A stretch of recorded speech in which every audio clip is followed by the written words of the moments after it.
Bom, esse experimento tem o objetivo de auxiliar no entendimento da técnica de espalhamento espectral por saltos em frequência, o Frequency Hopping Spread Spectrum. Nesse experimento, fazendo uso da modulação FSK binária com detecção não coerente, que é uma das modulações mais utilizadas quando o espalhamento espectral é por saltos em frequência. Assim como a modulação BPSK é uma das mais utilizadas quando o espalhamento espectral é do tipo sequência direta, DSSS. Ok? O que nós temos nesse experimento? Bits sendo gerados aleatoriamente por esse bloco, entram em um modulador FSK binário. Esse modulador FSK binário foi implementado segundo a teoria, ou seja, tem os dois tons, um de frequência 2 Hz e outro de frequência 3 Hz, e esses tons são selecionados para a saída do modulador de acordo com o bit de entrada. Se for o bit 1, o tom de frequência 2 Hz aparece na saída. Se for o bit 0 aqui, o tom de 3 Hz aparece aqui na saída. Então, o modulador foi implementado segundo a teoria. A saída do modulador FSK binário é multiplicada pelo sinal de saída de um oscilador controlado por tensão. Ou seja, uma portadora que, ao multiplicar o sinal de saída do modulador BFSK, translada esse sinal de saída para uma outra frequência, que é a frequência de oscilação aqui no sinal de saída do VCO. Só que o detalhe importante é a frequência de saída da portadora gerada pelo VCO, ela se altera ao longo do tempo pelo comando desse circuito que a gente está chamando aqui de Hop Control. Ou seja, ele controla os saltos do sinal FHSS. Ou seja, aqui esses números de saída, que são valores de tensão, vão se alterando. Aqui eu tenho um exemplo: 6, 4, 7, 2, 3, 5, 1, 6, etc. Ou seja, a partir do 6 começa a se repetir novamente, 4, 7, 2, etc. Ou seja, uma sequência pseudo-aleatória de números. Então, esses números, esses valores de tensão aplicados ao VCO vão alterando a frequência de oscilação desse VCO. E ao se alterar a frequência de oscilação, o espectro do sinal nesse ponto fica mudando a sua posição. Nós podemos ver isso executando o experimento. Está aí. Ok?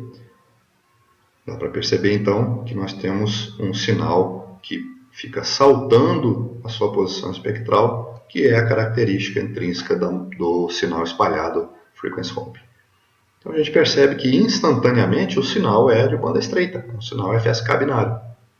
Mas o espectro que esse sinal ocupa é maior, como acontece no DSSS, ou seja, o espectro ocupado é muito maior do que o necessário, que seria esse aqui. Perfeito? Bom, agora, por que esse espectro tem esse formato? A gente olhar aqui a densidade espectral do sinal do modulador BFSK, a gente vai ver essa figura. Se a gente comparar essa figura com essa, parece que elas têm apenas alguma semelhança. Mas não se esqueçam de um detalhe importante. Vamos abrir aqui novamente o espectro do sinal FSK e colocar esse aqui do lado, só para a gente entender. Ou seja, o que a gente está vendo? Essa parte em vermelho contínuo é o desenho que está aqui, e a parte da esquerda é a parte que fisicamente não existe. Mas, se eu, por exemplo, multiplicar o sinal de saída correspondente a esse espectro por uma portadora de frequência, digamos, 40 Hz, o que vai acontecer? Esse espectro, como um todo,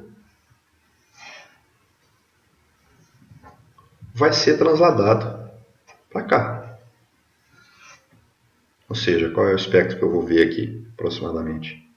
Alguma coisa assim, não é? Com saiazinhas aqui. Correto? Então essa é a razão da aparente diferença entre o sinal FSK binário e o sinal e o espectro de um salto do sinal FHSS. Ok? Então agora dá para a gente entender por que esse espectro tem. Aparecem aqui 4 raias, né? Porque na verdade as duas da esquerda eram ou estavam antes presentes na parte negativa do espectro.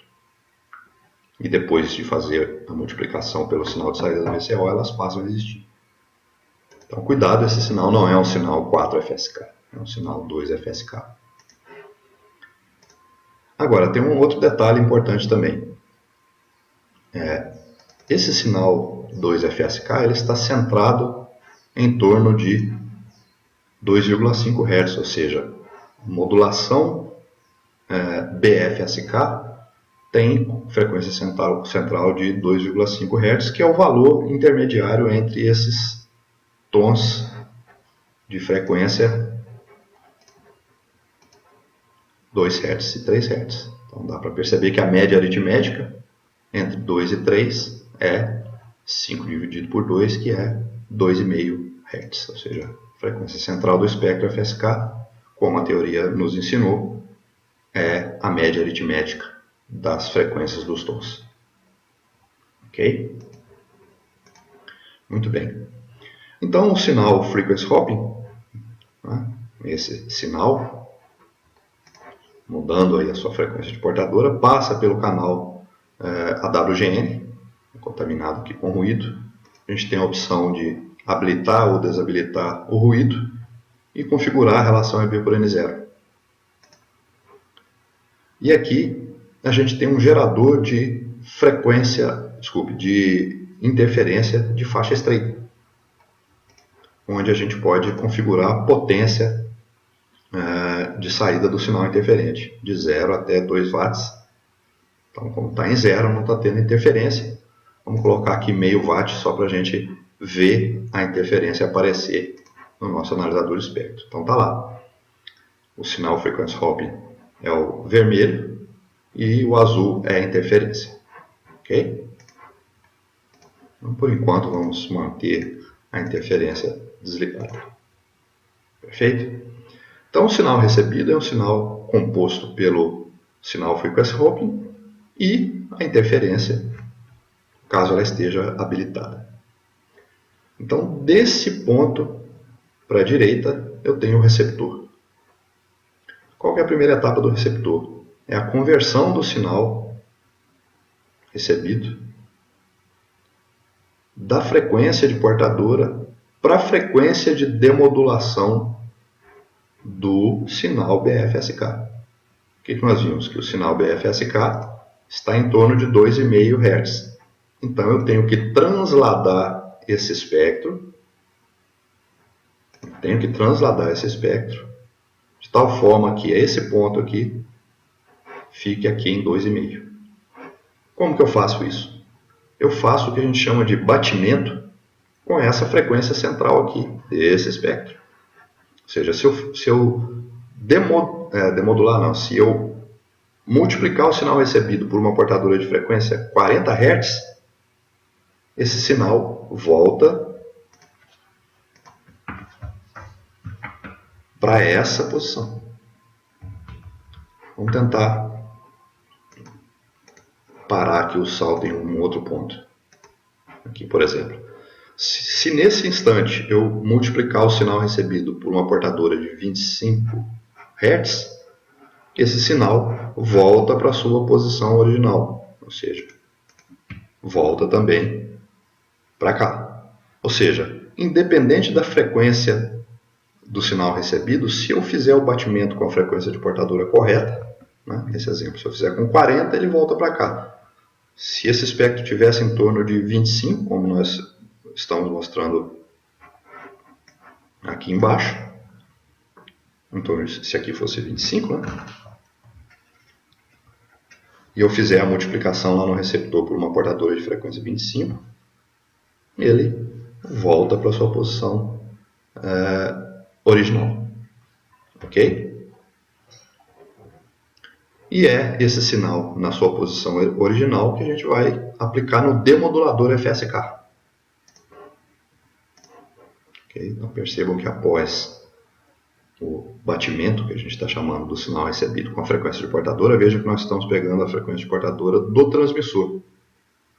Lógico que isso não acontece na prática. O que eu teria aqui na prática seria um VCO idêntico a esse, alimentado por um controlador de saltos idêntico a esse, estando esses controladores de salto sincronizados. Né? Só para vocês terem uma ideia, é como se eu tivesse isso. Opa.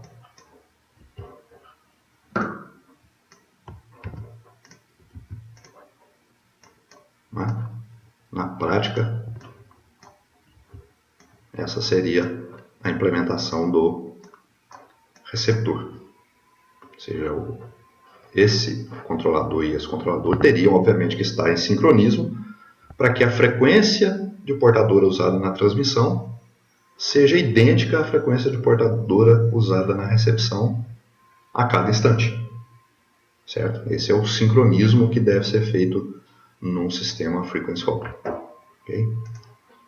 Para facilitar aqui, eu vou fechar sem fazer nenhuma alteração e vou abrir novamente. Okay? Está aí o nosso sistema na configuração original. Muito bem. Agora, nesse processo de demodulação aqui, tem um detalhe muito importante, que a gente vai ver utilizando um outro experimento aqui que eu preparei. Esse experimento não faz parte do conjunto de experimento do laboratório, mas ele ajuda a gente a entender um conceito bacana. O que eu tenho aqui? Um gerador de bits aleatórios, convertidos aqui para forma bipolar, e multiplicando uma portadora, ou seja, isso aqui é um modulador BPSK. E aqui eu tenho o sinal BPSK sendo multiplicado de novo pelo sinal de portadora, idêntico ao sinal de portadora da transmissão. Então aqui eu estou fazendo a translação, com esse processo eu estou fazendo a translação do espectro para a frequência de portadora, e aqui eu estou retornando o espectro à sua posição original. E qual é a posição original? Bom, a posição original é correspondente a um sinal de banda base, ou em banda base, já que o sinal, antes de transladar, é um sinal em banda base. Vamos executar esse experimento para a gente entender o que está acontecendo. Então, em vermelho eu tenho o espectro do sinal em banda base. Em azul eu tenho o espectro do sinal transladado para a frequência de portadora, que dá para ver aqui nitidamente que o valor dela é 100 Hz. Depois eu faço o batimento com a frequência de portadora e o sinal volta à sua característica original de banda base. Então percebam que aqui, deixa eu ampliar esse espectro, está aqui, por exemplo, o lóbulo principal do sinal em banda base, e aqui também o lóbulo principal do sinal em banda base. Ok? Mas olha um detalhe interessante, esse sinal, ou esse espectro, melhor dizendo, em verde, é diferente, na verdade, do sinal em vermelho. Por quê? Porque, infelizmente, quando se faz o batimento com a frequência de portadora na recepção, eu retorno o espectro à sua posição original, que é essa parte aqui que me interessa, mas aparece alguma coisa para cá que não me interessa. Isso aqui para mim é sujeira, não é útil. Para a gente entender isso, basta analisar essa expressão. Percebam que eu tenho mais ou menos A representando esse sinal, multiplicando a portadora cosseno de ômega CT, portanto essa operação, e multiplicando de novo a portadora cosseno de ômega CT aqui. Então esse é o resultado dessa operação, que gera nitidamente aqui um sinal mais ou menos cosseno de 2 ômega CT. O que é esse mais ou menos do cosseno de 2 ômega CT? É o sinal BPSK, porém centrado na frequência 2FC, ou seja, esse espectro aqui. Só que ele não serve para nada para nós. Isso aqui é lixo. Então é importante a gente entender isso, que ao se fazer o batimento, para conversão para a banda base ou para qualquer parte do espectro que se queira, sempre a conversão é feita da forma que a gente quer, mas é gerado algum sinal espúrio que não nos interessa. Ok?